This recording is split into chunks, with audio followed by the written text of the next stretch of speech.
ঢাকা ৮ আসনের প্রার্থী ও ইনকিলাব মঞ্চের মুখপাত্র শরীফ ওসমান হাদিকে গুলি করেছে দুর্বৃত্তরা। শুক্রবার জুমার নামাজের পর বিজয়নগরে নির্বাচনী প্রচারণার সময় মোটরসাইকেলে আসা অজ্ঞাত বন্দুকধারীর গুলিতে তিনি আহত হন। গুরুতর অবস্থায় তাকে উদ্ধার করে ঢাকা মেডিকেল কলেজ হাসপাতালে নেওয়া হয়। আর ঘটনাস্থল নিয়ন্ত্রণে নেমেছে আইন শৃঙ্খলা বাহিনী। প্রত্যক্ষদর্শীরা জানান, একটি মোটরসাইকেলে দুইজন এসে তাকে গুলি করে। এরপর তারা দ্রুত পালিয়ে যায়। পরে তাকে উদ্ধার করে ঢাকা মেডিকেল কলেজ হাসপাতালের জরুরি বিভাগে নিয়ে যাওয়া হয়।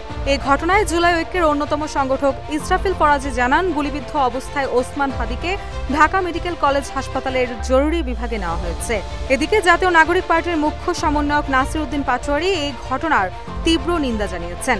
তিনি বলেন, হাদির মতো আমাদের জীবনেরও শঙ্কা রয়েছে, আমাদেরও মেরে ফেলা হতে পারে, তবে আমরা জীবন দিয়ে লড়াই করে যেতে চাই।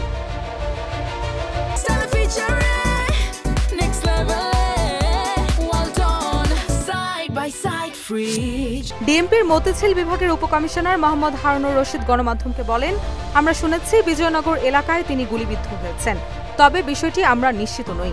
আমাদের টিম পাঠিয়েছে, টিম আমাদের কনফার্ম করলে এ বিষয়ে বিস্তারিত বলতে পারব।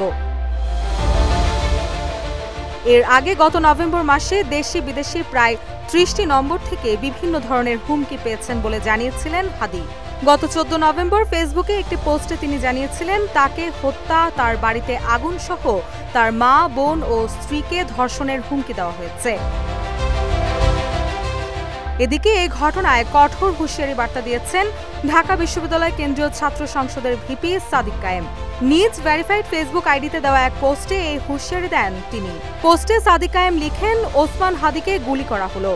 চাঁদাবাজ গ্যাংস্টারদের কবল থেকে ঢাকা সিটিকে মুক্ত করতে অচিরেই আমাদের অভ্যুত্থান শুরু হবে।